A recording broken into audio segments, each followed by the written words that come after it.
এখানকার situation police দ্বারা নিয়ন্ত্রণ করা সম্ভব হচ্ছে না। পুলিশের তেমন তৎপরতা আমরা দেখতে পাচ্ছি না।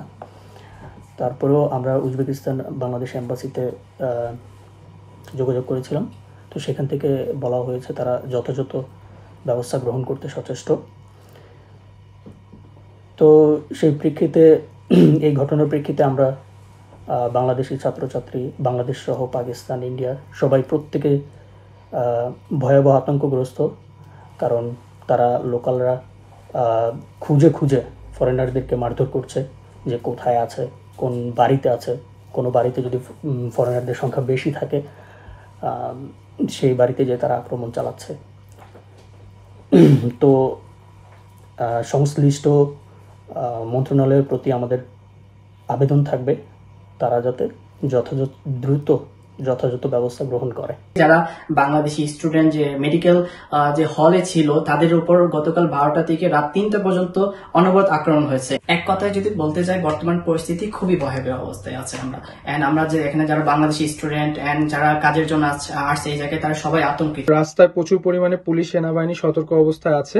আমরা যতটুকু জেনেছি রাত 12টা-1টার দিকে আইইউকে ইউনিভার্সিটি হোস্টেলের সামনে, বিআইপি হোস্টেলের সামনে 10 থেকে 15-20 জন দুর্বৃত্তরা জড়ো হয়, লোকাল পার্সন যারা আছে জড়ো হয় হামলা করার জন্য। তখনই আমরা সাথে সাথে 102 যে হেল্প সেন্টার আছে এখানকার, যে আমাদেরকে যে নাম্বার দিয়ে দেওয়া হয়েছে পুলিশের, সেখানে আমরা কল করে সাহায্য চাই।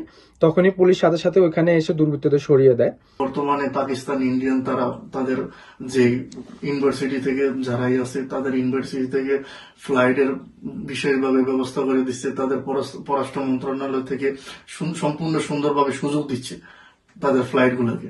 কিন্তু বর্তমানে বাংলাদেশি স্টুডেন্টরা এই হিসাবে ওরিট যে তাদের কোনো ব্যবস্থা কিছু করছে না। তাদের বাসায় পেরেন্টসরা অনেক চিন্তিত।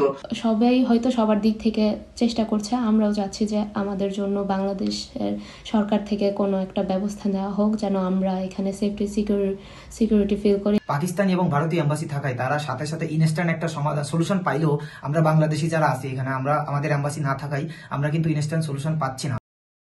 যেখানে প্রবলেম হচ্ছে সেগুলো আমরা ফরেন মিনিস্ট্রির মাধ্যমে এখানকার যে পুলিশ ডিপার্টমেন্ট বা কনসুলার ডিপার্টমেন্ট তাদেরকে আমরা অবহিত করেছি। পররাষ্ট্র মন্ত্রণালয় থেকে আমাদেরকে অফিসিয়ালি জানানো হয়েছে এই সিচুয়েশন এখন তাদের নিয়ন্ত্রণে। কষ্ট করে হলেও আপনারা পরিস্থিতি শান্ত না হওয়া পর্যন্ত যেখানে যে ঘরের মধ্যে আছেন সেখানেই থাকবেন। আমরা পুলিশের ডিপার্টমেন্টের সাথেও কথা বলেছি, সেখানে তারা যে কোনো এমার্জেন্সিতে 102 নম্বরে যোগাযোগ করার জন্য বলেছে এবং যে কোনো প্রয়োজনে আপনারা আমার এই নাম্বারে যোগাযোগ করবেন।